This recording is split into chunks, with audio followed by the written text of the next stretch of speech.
తాకట్టులో ఉన్న మీ బంగారం ఈ రోజు ఎంత ధర చేస్తుందో కొమ్మూరి గోల్డ్ వాళ్ళకి కాల్ చేస్తే ఫ్రీ గోల్డ్ కాస్ట్ చెక్ చేసి చెప్తారు. అందరికీ నమస్కారం. సుమన్ టీవీకి స్వాగతం. నేను గీతాంజలి. ఇవాళ మనతో పాటు ఉన్న అతిథి శ్రీ విద్యా జ్ఞానపీఠం పీఠాధిపతులు. గత 40 సంవత్సరాలుగా శ్రీ విద్య ఉపాసనలో ఉంటూ ఎంతో మందికి మంత్రోపదేశం చేసి అమ్మవారి మార్గంలో నడిపిస్తూ అమ్మ గురించి అందరికీ తెలియపరుస్తున్నటువంటి గురువర్యులు శ్రీ గురు కరుణామయ్య గారు మనతో పాటు ఉన్నారు.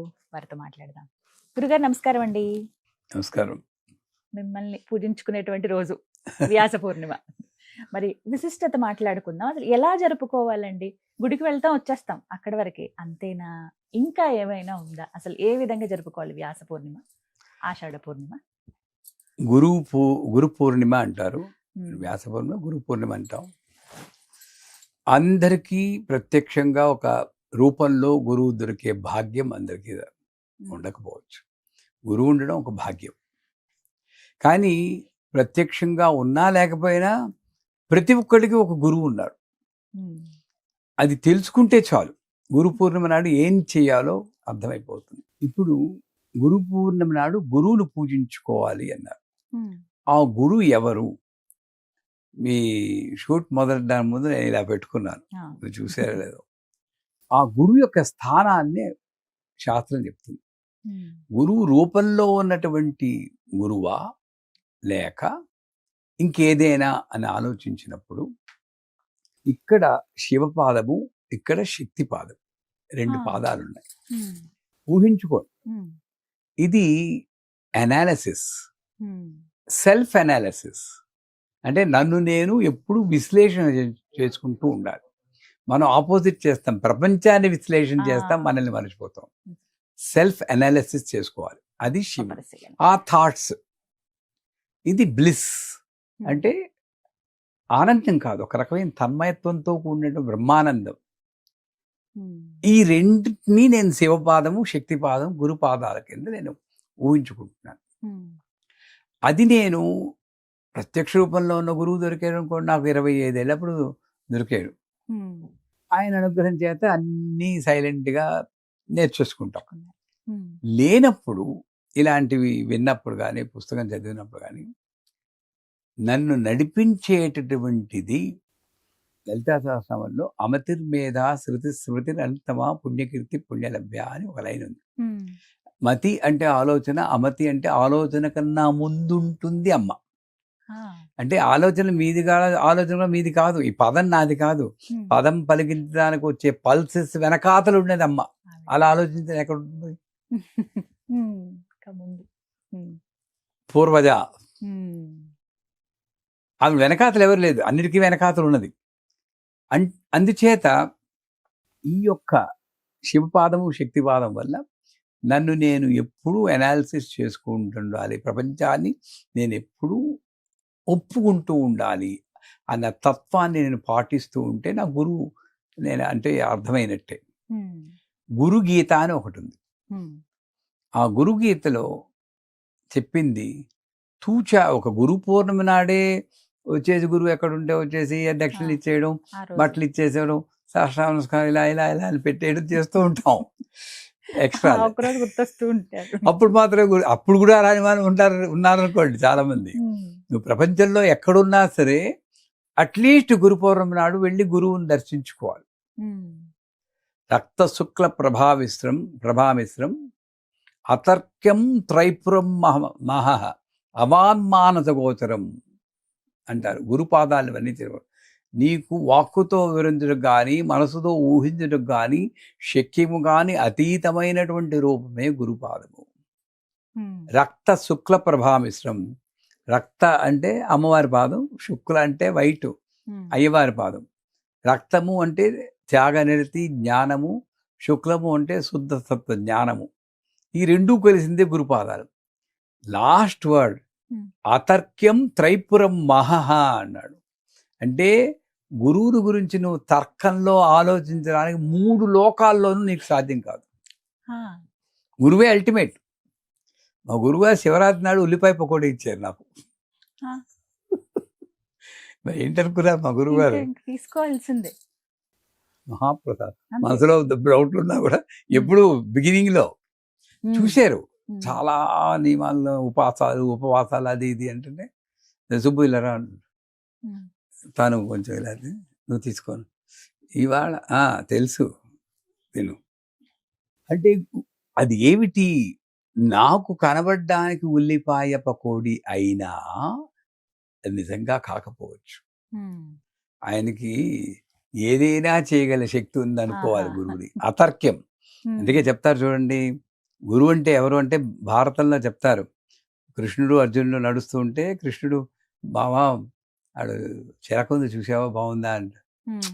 చాలా బాగుందంట. ఉమ్. ఇంకొక అడిగేసి చిలక కాదు అది పిచ్చిక అనుకుంటాను, పిచ్చికే అంటారు. ఉమ్. పిచ్చికే బాగుందంట. ఉమ్. ఇంకొక అడిగే చిలక పిచ్చిక రాబంది, అది ఉమ్. ఇక్కడ సంబంధం లేని పక్షులు. ఉమ్. రాబంది అంట.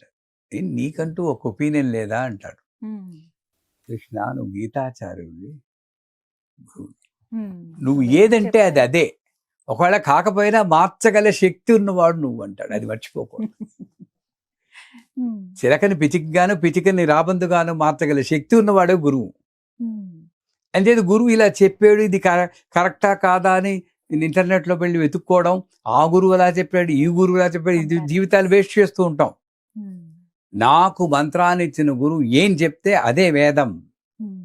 నాకు ఇంకో మంత్రం ఒక్కర్లేదు, ఈ మంత్రం చేసుకోరా చాలు అంటారు. పక్కవాడికేమో మహాషోడశి అన్ని ఇచ్చేస్తూ ఉంటారు. ఉమ్. ఏంటిది నేనంటే ఇష్టం లేదా, నాకు గణపతి ఇచ్చారు, వాళ్ళ మహాషోడశి వాళ్ళు అక్కడ దాకా వెళ్ళిపోయారు. ఉమ్. ఈ అన్నీ కరెక్ట్ చేసుకుంటూ వెళ్తారు. పౌర్ణమి అని ఎందుకన్నారంటే ఉమ్. పూర్ణంగా ఉన్నటువంటి కళలు, అదే పాఠ్యం మీది వ్యాక్సింగ్ అండ్ వేనింగ్ అంటారు. ఉమ్. ఒకటి ఇంక్రీజ్ అవుతూ ఉన్నప్పుడు పూర్ణ కళలు అనే పూర్ణ కళలు ఏంది, పౌర్ణమికి ఎందుకు లింక్ పెడుతున్నాడంటే చంద్రమా మనసోజాత చక్షో సూర్యో అజాయత ఉమ్. అంటే చంద్రుడు బుద్ధిని కంట్రోల్ చేసేవాడు చంద్రుడు, ఉమ్. చూపుని కంట్రోల్ చేసేవాడు సూర్యుడు. ఉమ్. బుద్ధిని కంట్రోల్, బుద్ధి వికాసం బుద్ధి వికాసమునే పౌర్ణమితో పోలుస్తున్నాడు. అంటే బుద్ధి పూర్తిగా వికసించుకున్నప్పుడు ఎటువంటి వికాసం, నా గురువు నాకు సర్వస్వము, నా గురువు చెప్పింది వేదము, శిరసా వహిస్తాను, ఇంకో మాటే లేదు అన్నటువంటి ఆలోచన కలగడమే గురు పౌర్ణమి. కానీ ఆ పౌర్ణమి అసలు నిజంగా గురుగీత మీరు చదివేరంటే ఉమ్. ధ్యానమూలం గురోమూర్తిం, పూజామూలం గురోపదం, ఉమ్. మంత్రమూలం గురోర్వాక్యం, మోక్షమూలం గురోర్ కృప అన్నాడు. ఉమ్. ధ్యానమూలం గురోర్మూర్తిం, నువ్వు అన్నిట్లోనూ గురువునే చూడాలి. అమ్మవారైనా గురువే కదా చూపించిందమ్మా. ఉమ్. ఆయన చూపిస్తేనే నాకు తెలిసింది, కానీ మా అమ్మ చూపిస్తేనే నాకు నాన్న తెలిసారు, ఉమ్. నాకు తెలియదు కదా, ఆవిడ ఇంట్రడ్యూస్ చేశారు. అదే నాకు అమ్మే ఫస్ట్. ఆవిడ. అలాగే గురువు అమ్మవారి ఎదురా ఉపాసన చేసుకోబట్టి చూపించిన వాడు, ఉమ్. వழிగాట్టి అంటారు అరవం, ఉమ్. Light house. ఉమ్. అంటే అది ఇంపార్టెంట్ నాకు. ధ్యానమూలం గురోర్మూర్తి, పూజ చేసేది అమ్మవారికే గాన నేను ధ్యానం చేసుకున్నప్పుడు గురు బిన జ్ఞాన కహాసే పావు అంటాడు. ఉమ్. అంటే అంత తపన ఆర్ద్రతతో ఉండాలట గురువుకి. ఎప్పుడు గురు పౌర్ణమి నాడు కాదు, ప్రతిరోజు. నువ్వు గురువు లేకపోతే నాకు జ్ఞానం ఎక్కడి నుండి వస్తుందయ్యా. నాదే తీసుకోండి, చిన్న మామూలు ఏదో కాలేజ్ చదువుకుని మామూలుగా ఉద్యోగం చేసుకుని వెళ్ళిపోయి ఉండేవాడిని. ఉమ్. అలాంటి వాళ్ళకి 25 ఏళ్ళ వయసులో వచ్చి ఇంత భోగం ఇంత కీర్తి ఇస్తున్నారు. ఆ గురువు కాకపోతే ఇంకెవరు ఇస్తారమ్మా. ఉమ్. అలా 24 గంటలు గురువు గురువు గురువు గురువు, నేను లేదు, నా ప్రతి అణువు గురువు అనుకోవాలని గురుగీత చెప్తోంది. ధ్యానమూలం గురోమూర్తి, ఉమ్. ఉత్తినే ఇలా కళ్ళు మూసుకుని ఒక సెకండ్ కాదు, ఎప్పుడు. పూజామూలం గురోర్పదం, ఉమ్. ఏ పాదాలకు పూజ చేస్తున్నా నా గురువు గారి పాదాలు ఇంత లావున ఉంటాయి, ఇలా క్రాస్ చేసుకుని కూర్చునేవారు. ఉమ్. అలాగే ఊహించుకుని చేయాలి. ఉమ్. మీరు నమ్మరు, నా పీఠంలో ఉన్నప్పుడు అలా ఊహించి ఊహించి ఊహించి ఆవాహన అవుతూ ఉంటాడు అప్పుడప్పుడు. ఆయన ఏదైనా వింటే ఇలా, ఉమ్. నాకు కూడా అప్పుడప్పుడు తెలియకుండా నీ పోజ్ ఇలా వచ్చేస్తుంది. ఆ. అంటే ఆ ఎనర్జీ నా కాళ్ళు కూడా ఇలా అయిపోతూ ఉంటాయి ఉమ్. క్రాస్ చేసుకుని. అంత పవర్ఫుల్గా ఉంటుంది ఉమ్. ధ్యానం చేస్తుంటే. పూజామూలం గురుపదం. మూడోదే కష్టం, మంత్రమూలం గురోర్వాక్యం. ఉమ్. అంటే గురువు ఏం చెప్తే అదే మంత్రం. మంత్రంలా వచ్చేయి అంటే వచ్చేయాలి. ఎందుకు? మీకు ఒక గురువు చెప్తాను, అప్పుడు అర్థమవుతుంది గురువు అంటే. కర్ణాటకలో ఒక గురువు గారు ఉన్నారు.